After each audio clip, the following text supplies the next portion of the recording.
It's be nice to have an Australian in the event, but obviously we're struggling with all the internationals, but obviously the crowd are pumped. Wally Masur is a true legend in the tennis world, known for his incredible skill and sportsmanship. However, it's surprising to see that even someone with his status couldn't escape drama. His close ties to the controversial player Nick Kyrgios drew unwanted attention and criticism.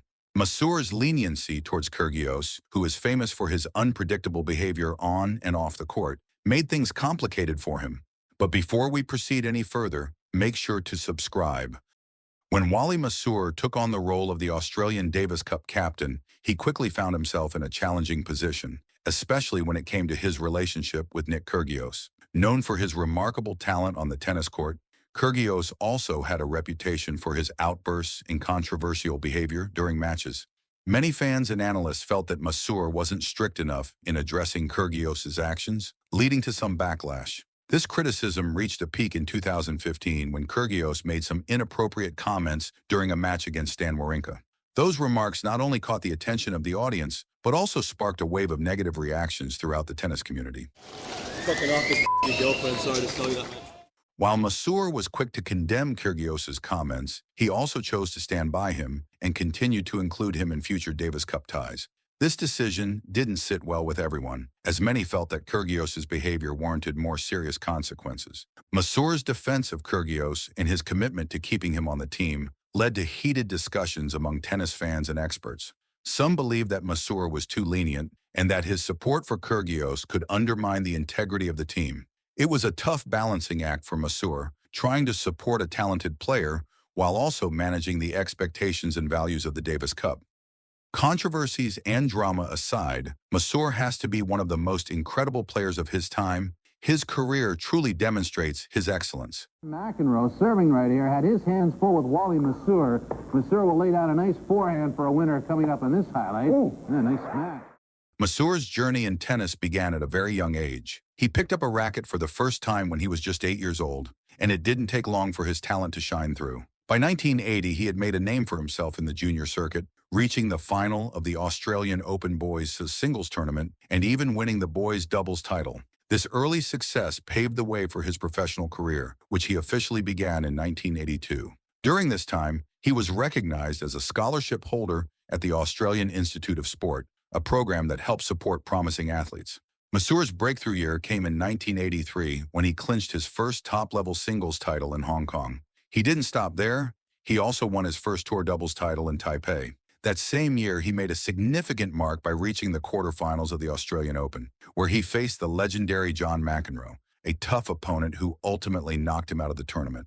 Continuing to build on his success, Masur achieved another milestone in 1987 by winning his second singles title in Adelaide. This was also the year he reached the semifinals of the Australian Open, but he met his match in the form of Stefan Edberg, who would go on to win the tournament. In 1988, Masur added his third singles title to his resume, this time at Newport, Rhode Island, solidifying his status as a competitive player on the tour. The following year, in 1990, he played a crucial role in helping Australia reach the final of the Davis Cup. Masur boasted an impressive 6-0 record in singles rubbers during the first round, quarterfinals, and semifinals. However, in a surprising and somewhat controversial decision, Captain Neil Fraser left him out of the team for the final against the United States. The decision was primarily based on the fact that the final would be played on clay courts, which was not Masters' strongest surface.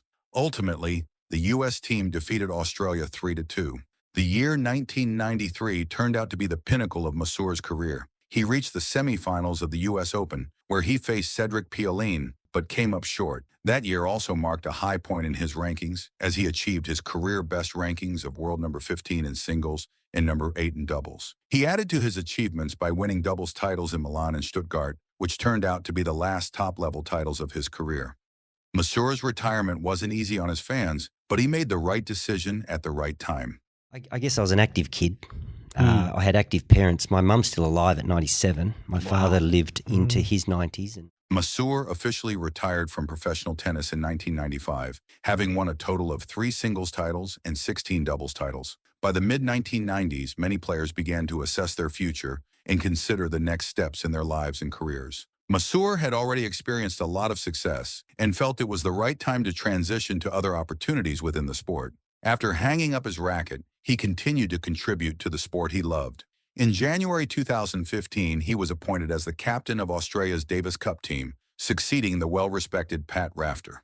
Masur's tenure as captain came to an end in 2016 when Leighton Hewitt took over the role. Through his various accomplishments, Wally Masur has firmly established himself as a respected figure in the world of tennis, both as a player and a coach. Congratulations to you, Leon. It's fantastic that Andy has really committed to the team and the competition. It is a team event. He'll be better for it. In British tennis will be better for it. Since stepping away from elite competition, Masur has channeled his passion for tennis into new avenues, particularly in commentary and media. He has become a familiar voice during the Australian Open and other international tournaments, where he shares his insights and expertise on the sport. Wally's commentary brings a wealth of experience, as he not only understands the game from a player's perspective, but also appreciates the strategies and techniques that make tennis exciting.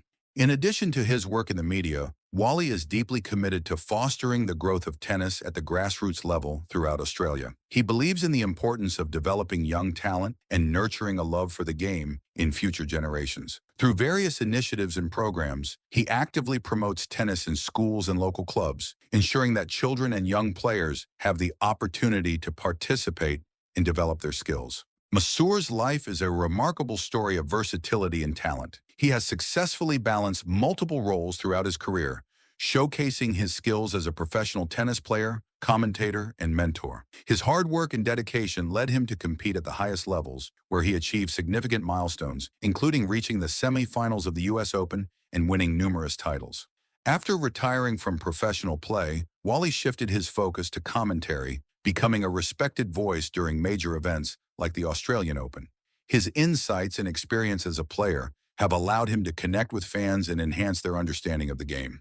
However, despite his many achievements and contributions to tennis, Masur has not been immune to controversies. His time as the Australian Davis Cup captain drew a fair share of criticism. His story serves as a reminder that even those who seem to have it all together can encounter challenges. Well, that is it for today. We hope you enjoyed the video. For more such videos, don't forget to subscribe to Tennis Court Icons. We will see you soon next time.